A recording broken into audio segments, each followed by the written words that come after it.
Hello students. Today you will be getting started with your Glogs if you have not already. And so what you'll need to do is log in through Google and then get to your dashboard, which is the screen that you see right now. So click on this button here and then you will see this screen. Then you'll click Create New Glog. And this mini window opens. Notice that you have a lot of options of templates that are already made, but they're actually really hard to use, so please use either a vertical or a horizontal format. So for the sake of this demonstration, I'll click on horizontal for you. This is the plain layout. And so what you'll want to do is delete what is already there. So you'll click on one, and then there's the trash can. And for future reference, this is how you delete.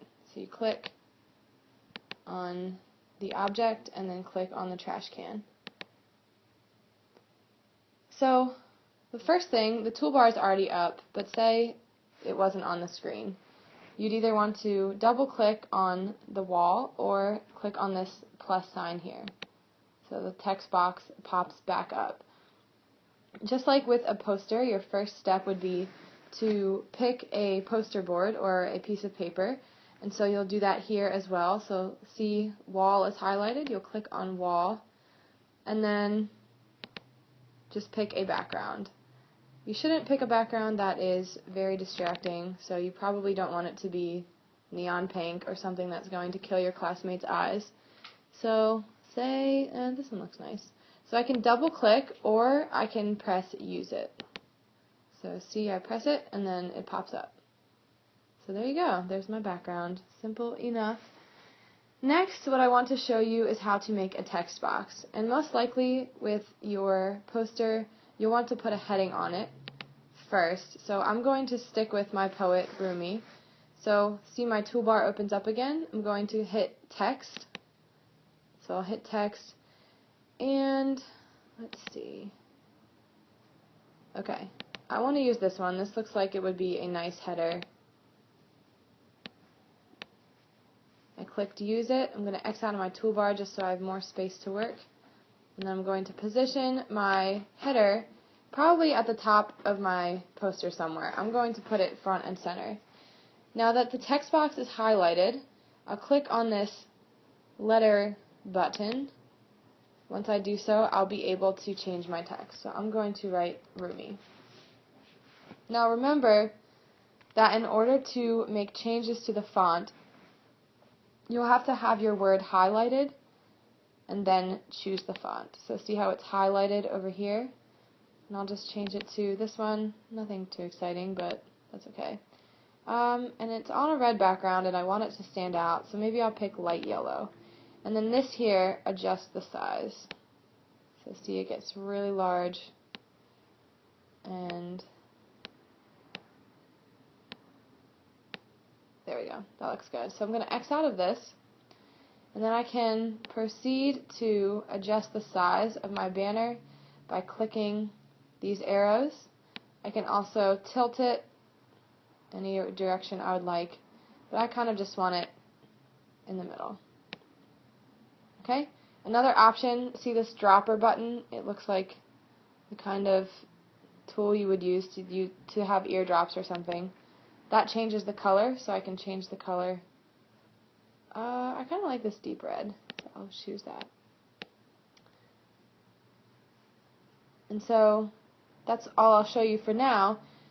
Keep in mind that when your screen starts to fill up, you could accidentally click on the wrong object, and so if you do that and move it by accident, it might be a hassle to get it back to where it was. So while you're not working on a particular object, just click the lock button, and look, I can't do anything to it. I can always unlock it again, but I'm going to lock it while I'm not working with that object. So that's how you use a text box.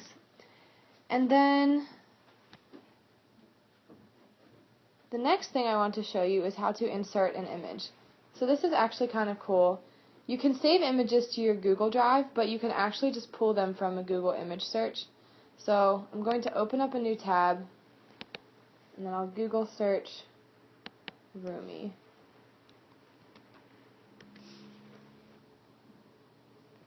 So images. Okay, so I'm going to use this one. So I'll click on this image, and just like with a regular Google search, this window opens. Once you hit View Image, it's going to take you to a page that is just the link. Make sure that it's .jpeg or .tiff, or I think it has to be either one of those two files for it to be uploaded into Glogster, because this is a picture file. So you can highlight this link. I used my command, and then copy it. So Control C or Command C. Then I'll come over here, open up my toolbar, and then there's image. So I'm putting in an image, therefore I'm clicking on image. What do you know? Okay, so see this cloud here? This cloud means that I'm pulling it from the internet. So I'll click on it, and then you have a place where you can put in a link. Control V, paste it, then I'll add it to my files. So it's loading, processing. We'll just give it a second, and there it is. Oh, I already did it earlier too. Okay, so now I can double click this, and it pops up. So I'm going to X out of my toolbar just to make some more room. And again, just like I did with my text box, I can arrange it the way that I want. Notice that since I added it most recently, it's on top of this banner. I can also put it behind, so I can move it around in the way that I would want. Also, this means that I can duplicate it, so if I want another image just like that one, I can duplicate it. So I'm going to put the image there because I think it's pretty important, so I will want it at the top and in a place that is noticeable for the viewers. So that's how you put in an image. And finally, the most, just another piece of information that would be useful to you would be if you were to insert a video. So I'm going to go into YouTube, and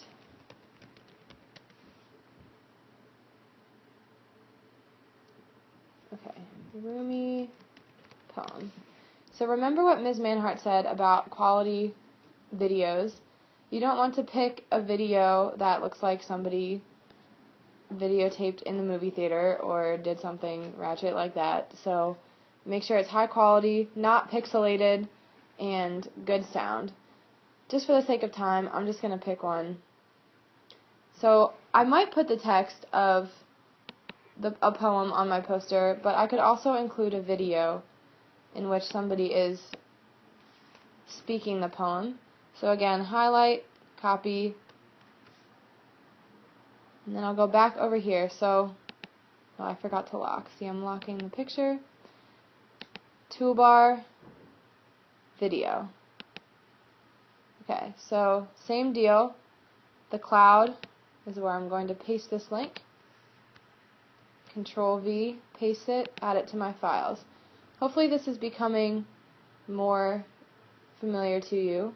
And if it's getting repetitive and annoying, that's good because that means you will know how to do it. Okay, so here, see, I can click it and use it. See this add frame button underneath? If you click on that, you can also add a frame to your video. So, I guess, well, no, that one's ugly. Okay, I'm going to choose, no, that's overwhelming. Okay, I'll go with this one. So, now I have a frame on my video. And I don't want this one anymore, so I'll just delete it. And again, I might want to tilt it. It's covering up my banner, and my banner tells me who the poet is, so that's bad. So I'll move it behind by clicking that button. I can play with the color if I'd really want to. I guess this green color looks nice. I want it behind, and then I'm going to make it a little smaller. So here you have your text box, which you'll also use to insert information about the biography of your poet. Also, you'll use it to put in some information about why the poet's famous, what kind of works the poet has done. You can put in lyrics or an actual work of the poet. So use your graphic organizer to insert that kind of information, but text box, pictures, and video are what you really need to do. I've only really heard of this last week, but I've been playing around a lot with it ever since, and so if you have questions about how to do more things with your Glog, just let me know. But this is basically what you need to know to get started, and yeah.